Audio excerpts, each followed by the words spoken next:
వస్తున్నారు. బచ్చు శ్రీనివాస్ గారు BRS spokes person, అదేవిధంగా సంధ్యారెడ్డి గారు టీపీసీసీ కాంగ్రెస్ స్పోక్స్ పర్సన్, ఇక Paila Krishna Reddy BJP spokesperson, Bandaru Rammohan Rao garu political analyst. ముందుగా అందరికీ గుడ్ ఈవినింగ్ అండి. ఎస్ ఫస్ట్ ముందుగా బండారు రామ్మోహన్ రావు గారు నమస్తే అండి, good evening. Yes Rammohan Rao garu, ఇప్పుడు మనం ముందుగా రుణమాఫీ గురించి మాట్లాడుకున్నట్లయితే చాలా మంది రైతులకు రుణమాఫీ అందలేదు. ఏదైతే సీఎం రేవంత్ రెడ్డి చెప్పిన విధంగా అందరికీ కూడా ఏకకాలంలో చేయలేదు. దీనికి సంబంధించి కూడా కొన్ని లోటుపాట్లు జరిగాయి. కొన్ని టెక్నికల్ ఇష్యూస్ కారణంగా కొంతమంది రైతులకు ఈ రుణమాఫీ జరగలేదంటూ కూడా అటు కాంగ్రెస్ సర్కార్ చెప్తుంది. దాన్ని సరిదిద్దుకునే ప్రయత్నంలో భాగంగా ఇప్పుడు సర్వేలు అంటున్నారు, యాప్లు అంటున్నారు. సో దీన్ని ఏ రకంగా చూడొచ్చు? శ్వేత గారు, మీకు ప్యానల్ నమస్కారం. ఒక ప్రభుత్వం ఒక కార్యక్రమాన్ని ప్రకటించిన తర్వాత, ఒక పథకాన్ని ప్రకటించిన తర్వాత దాని విధి విధానం రూపొందిస్తుంది. అదేవిధంగా విధి విధానాల్లో ఓ రకంగా, తర్వాత మాటల్లో ఓ రకంగా ఉండడం వల్ల ఈ రుణమాఫీలో చాలా గందరగోళం నెలకొన్నాయి. రుణమాఫీ మంచిదా చెడ్డదా చర్చ వేరు. ఒక మొదలుపెట్టిన తర్వాత దానిలో క్షేత్రస్థాయికి వచ్చే వరకు అనేక ఇబ్బందులు వస్తాయి. సంధికాలం కదా, కానీ ఆ ఇబ్బందులను అధిగమించి చేసే క్రమంలో 3 విడతలుగా 1,00,000 మొదటిసారి, రెండోసారి 1,50,000, మూడోసారి 2 లక్షల వరకు రుణమాఫీ చేశారు. 1,99,000 వరకు రుణమాఫీ అయినట్టు లెక్క. 2 లక్షలు అంటే 2 లక్షల పైన కాలేదు. దానికి విధి విధానం చూస్తారు. నేను గ్రామాల్లో ఉంటాను కనుక ఇవాళ వ్యవసాయ అధికారులు కూడా ఇల్లు తిరుగుతున్నారు, సర్వే చేస్తున్నారు. ఎవరికైతే రాలేదో వారికి ఇప్పించే ప్రయత్నం చేస్తున్నారు. ఇప్పటికీ 5 లక్షల మందికి 2 లక్షల లోపు రుణం ఉన్న వాళ్ళకి ఇప్పటికి వరకు రుణమాఫీ కాలేదని ఒక ఆరోపణ అయినా చాలా జిల్లాలు చూస్తున్నాం. స్వయంగా భట్టి విక్రమ గారికి మండలంలో, ఆయన విలేజ్ లో కూడా రుణమాఫీ కాకుండా ఉన్న వాళ్ళు ధర్నాలు చేస్తున్నారు, రాస్తారోకలు చేస్తున్నారు. రైతులు బాధపడుతున్నారు. అంటే పక్క రైతుకు డబ్బులు వచ్చేసి వీళ్ళకి రాకపోతే ఉంటది కదా ఆవేదన, నాకెందుకు రాలేదనేది. అందుకని ఇప్పుడు ఏమైందంటే ఈ సర్వే ఏదైతుందో సమగ్రంగా చేస్తే 3 రకాల అంశాలు బయటపడుతున్నాయి మనకు. ఒకటేమో ఈ ఆధార్ కార్డుకు దీనికి పొంతన లేకపోవడం.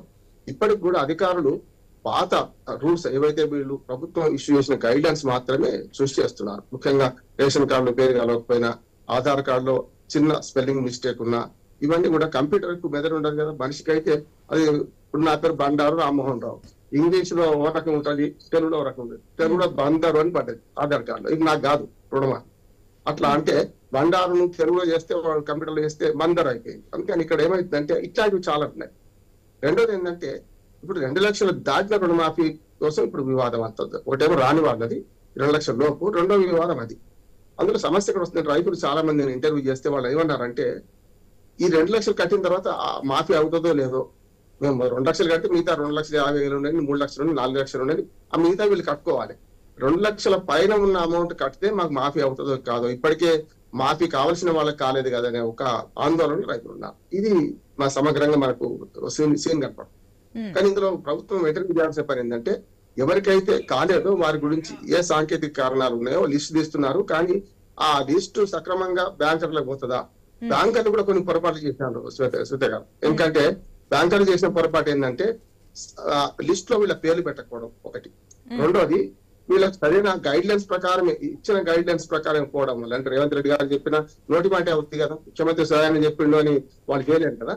ఆ రూల్స్ ను మళ్ళీ మనకేమంటారు గైడ్ లైన్స్ ను మళ్ళీ తిరగ రాసి పంపించాల్సి ఉండే. 3 ఏవైతే మనకు రేషన్ కార్డు కావాలన్నారో, సరే ఆధార్ కార్డు తప్పనిసరి ఎవరికైనా అవసరం లేదు, కానీ రేషన్ కార్డు లేకపోతే ఎట్లా? ఒకే కుటుంబంలో 3 అర్హులు ఉన్నప్పుడు అప్పుడు ఏం చేయాలి? ఇట్లాంటి వాటిల్లో సందిగ్ధతను దూరం చేస్తూ సరైన విధంగా గైడ్ లైన్స్ రూపొందించాలి. ఇప్పటికైనా ప్రభుత్వం చేయాల్సిన పని ఏంటంటే 5-6 లక్షల మందికి రాకపోవడానికి ఒక 1,00,000 మందికి అటు ఇటుగా రూల్స్ విరుద్ధంగా ఉండొచ్చు, కానీ మిగతా వాళ్ళందరూ అర్హులే కన్నా. కనుక వీళ్ళు చేయాల్సిన పని ఏంటంటే గైడ్ లైన్స్ మళ్ళీ మార్చాలి ప్రభుత్వం చేయాల్సిన పని. అప్పుడు సరైన న్యాయం జరుగుతుంది. ఈ 2 లక్షలు దాటిన వాళ్ళకి కూడా మేము కట్టేస్తే ఇవి వస్తాయా రావా అనే క్లారిటీ ఇవ్వాల్సిన అవసరం ఉన్నది. ఏమైనా జరుగుతున్నారు ఊళ్ళల్లో, ఇది మంచిది. నా ఉద్దేశం ఏంటంటే ప్రాసెస్ జరుగుతున్నప్పుడు మనం దాన్ని తప్పుపట్టలేము. కానీ ఎక్కువ కాలం అంటే మరుగున పడిన తర్వాత ఒకసారి అయిపోయింది, రుణమాఫీ చేసేసాం, అంతా అయిపోయింది అంటే నేను చెప్తున్నాడు కదా మొదటి నుంచి కూడా పంచపండుగలు ఎంతమంది అంటే మంచం కోళ్ళ వల్లే 3 అని 2 కొట్టేసినట్టే ఉన్నది. కనుక మిగతా 13 లక్షల కోట్లు, 12,000 కోట్లు అంటే మొత్తం 31,000 కోట్లు అన్నారు కనుక 18,000 కోట్లు, 19,000 కోట్ల మాఫీ అని, మిగతా 11-12,000 కోట్ల రూపాయలు మాఫీ ఖచ్చితంగా అందరికీ అందుకే అది టార్గెట్ చేరుకుంటారని నేను అనుకుంటున్నాను. ప్రభుత్వం చేసే పనిని ఆహ్వానిద్దాం, కానీ లోటుపాట్లను సవరించుకోవాల్సిన అవసరం ఉంది. ఇందులో రాజకీయాలకు తావు లేకుండా ఉండాలని నేను అనుకున్నాను. ఎస్, ఓకే అండి, నేను మళ్ళీ మీ దగ్గరకు వస్తాను. ఎస్, సంధ్యారెడ్డి గారు గుడ్ ఈవినింగ్ అండి.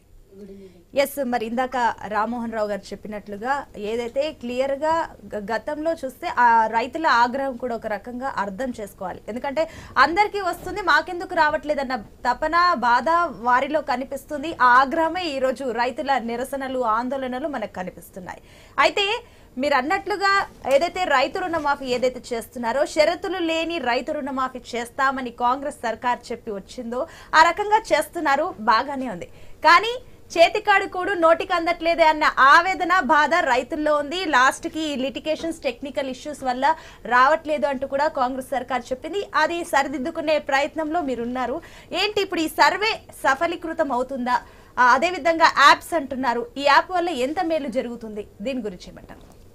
ఒకటమ్మా, 26 రోజులలో 18,000 కోట్లు ఈరోజు రుణమాఫీ అనేది మాఫీ చేసిందంటే అది కాంగ్రెస్ పార్టీకి ఒక చరిత్ర అని చెప్పుకోవచ్చు. ఎందుకంటే గత ప్రభుత్వంలో 1,00,000 రూపాయలు 5 సంవత్సరాలు 25,000 లెక్కన చేసిండ్రు.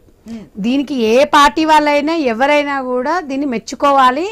నిజంగా కూడా ఈ తెలంగాణ రాష్ట్రాన్ని రుణమాఫీ ప్రతి రాష్ట్రం కూడా ఆదర్శంగా తీసుకోవాలి. మీరు ఏదో రాజకీయ లబ్ధి కోసము వేరే పార్టీలు మాట్లాడడం కాదు. నేను ఇవాళ 2006లో కూడా మన ఇందిరమ్మ గవర్నమెంట్ కేంద్రంలో ఉన్నప్పుడు కూడా రుణమాఫీ చేసింది. కాంగ్రెస్ పార్టీ అంటేనే రైతు అంటేనే కాంగ్రెస్ పార్టీ. సో నేను అనేది ఏంటంటే ఇవాళ బీఆర్ఎస్ నాయకుల్లాగా శనగలు తిని చేతులు దులుపుకునే టైపు కాంగ్రెస్ పార్టీ కాదు. అదొక్కటి గుర్తుపెట్టుకోవాలి. వాళ్ళు ఏదన్నా ఇప్పుడు వాళ్ళ స్వార్థం కోసం ఓఆర్ఆర్ భూములను మొత్తం తాకడ పెట్టేసి రైతులకు ఏం నడ్డి విడిచిండ్రు. నడ్డిలో ఇంగ్లీష్ లో వేరుంటది, ఒక్కొక్కసారి బ్యాంక్ పాస్ పుస్తకాలలో కూడా వేరుంటది. ఇమీడియట్ కావాలి వీళ్ళు. నేను అడుగుతున్నానండి, ఈ రోజు కనీసం ఒక 60% అన్నా రైతులకు రుణమాఫీ జరిగిందా జరగలేదా అనేది మీరు ఆత్మ పరిశీలన చేసుకోండి. మనం కూడా సామాన్యంగా మనం అనుకుందాం 100% అంటే ఒక 60% అయితే అయ్యిందంటే మరి అది కాంగ్రెస్ పార్టీ చరిత్రనా కాదా చెప్పండి. ఎందుకు వీళ్ళు ఒప్పుకోవట్లేదు అంటే అమ్మ 100% 60%. ఇప్పుడు కొంతమంది ఒక 12,000 కోట్లు మన దగ్గర ఉన్నాయి కదమ్మా, మరి అవి దానివల్ల అందుకని యాప్స్ కూడా ఎందుకు పెట్టాము? రేవంత్ రెడ్డి గారు చాలా చిత్తశుద్ధితోనే సోనియా గాంధీ రాహుల్ గాంధీ గారు రుణమాఫీ విషయంలో వెరీ క్లారిటీగా ఉన్నారు. వాళ్ళ కోసం నిధులు మేము అనేది ఏంటంటే అమ్మా, మేము కాంగ్రెస్ గవర్నమెంట్ వచ్చినప్పుడు కాంగ్రెస్ గవర్నమెంట్ రాకముందుకు ఒక దగ్గర ఒక 2.5-3 లక్షల కోట్ల అప్పు ఉంది అనుకున్నాం తెలంగాణ రాష్ట్రానికి. ఈ రోజు మంత్రులు క్యాబినెట్ వీళ్ళందరూ కూర్చొని లోతుగా చర్చిస్తే గానీ 7,19,000 కోట్లు ఈ రోజు తెలంగాణ రాష్ట్రంలో అప్పు ఉందని మేము హామీలు ఇయ్యలే. అప్పుడు మేము ఇచ్చిన హామీలు ఇచ్చిన తర్వాత ఇది లోపలికి డెత్తికెళ్ళి చూస్తే మాత్రం ఈ రకంగా ఉంది. అయినా మేము వెనుకకు వెళ్ళలేదు కదా. 100 రోజులలో 5 హామీలు మేము నెరవేర్చినాం. అది మీరు ఒక్కసారి ఆలోచించాలి. బీఆర్ఎస్ పార్టీ 10 సంవత్సరాలలో మనం ఏం చేసినాం, వీళ్ళు 8 నెలల్లో ఏం చేసిండ్రు అనేది వాళ్ళు ఇప్పుడు బీఆర్ఎస్ నాయకులు చెప్తుంటారు, మీరు వినండి. గతంలో ఏం చేసిర్రు, వీళ్ళు ఏం చేస్తారని అట్లా క్లారిటీగా చెప్పు. ఏదో మనం స్క్రిప్ట్ చెప్పుకొని ముందు ఇట్లా చదవడం కాదు. మేము మాకు ఇచ్చిన 8 నెలల్లో అందులో 3 నెలలు మనకు ఎలక్షన్ కోడే ఉంది. 3 లక్షల కోట్ల అప్పు అనుకున్న తర్వాత 7 లక్షల చిల్లర అప్పు ఉంటే ఏడుకెళ్ళి తీసుకొస్తామండి? మీరు ఒక మాట. మీరు ఇప్పుడు ఇందాక 5 హామీలు నెరవేర్చామన్నారు కదా, ఒక్కసారి మీ మాటలో చెప్పండి. 5 హామీలు ఇప్పుడు మేము గ్యాస్ పథకంది, మళ్ళీ కరెంటుది అది అమలు అవుతుందా? అవుతుందండి, మీరు ఒకసారి చూడండి. ఇంకొకటి మీకు ఉచిత బస్సు అయితే ప్రయాణం అయితే మనం ఫస్ట్ 10 లక్షలు ఇప్పుడు మనము హెల్త్ పరంగా అయితే మనమైతే చేసినాం కదా. మనము చేసినామా చేయలేదా? మీది ఒకటే అమలు అయిందంటే ఇప్పుడు హాస్పిటల్కి వెళ్ళి చూస్తే మనకి జరుగుతుందా మనకి ఇప్పుడు కార్డు మేము పాత కార్డులను కూడా కంటిన్యూ జరుగుతున్నాయి. మేము కొత్త కార్డులు వచ్చే వారికి కూడా వెయిట్ చేయాల్సిన అవసరం లేదు, వచ్చే వాళ్ళకి వస్తుంటాయి. మీరు హెల్త్ పరంగా 10 లక్షలు అండి ఈ రోజు. 10 లక్షలు ఇప్పుడు హెల్త్ పరంగా వాళ్ళకి రాజీవ్ ఆరోగ్యశ్రీ ప్రకారంగా కూడా వాళ్ళకి వస్తుంది. మేము అనేది ఏంటంటే స్కూల్లో మీరు గతంలో కన్నివిన తీరులో విద్యాశాఖలో మీరు చూసిండ్రు కదా, విద్యాశాఖలో గతంలో అసలు గవర్నమెంట్ స్కూల్లో పట్టించుకునే రీతి లేదు. చిన్న స్కూల్స్ కి కూడా 8 లక్షలు 10 లక్షలు గవర్నమెంట్ నుంచి ఇచ్చింది ఫస్ట్ నిధులు. గత ప్రభుత్వంలో యూనిఫామ్స్ కూడా రాలే. నేను సాక్ష్యం నేను చెప్తాను. ఒకవేళ వాళ్ళకు బీఆర్ఎస్ నాయకులకు ఎవిడెన్స్ లేదంటే కూడా నేను ఎవిడెన్స్ చూపిస్తా. లాస్ట్ మూమెంట్ లో గురుకుల పాఠశాలకు స్కూల్ యూనిఫామ్స్ ఎత్తేసిండ్రు. కానీ గవర్నమెంట్ స్కూల్లో చదువుకున్న ఇప్పుడు వచ్చిన నాయకులు చాలా మంది గవర్నమెంట్ స్కూల్లో చదువుకున్నారు.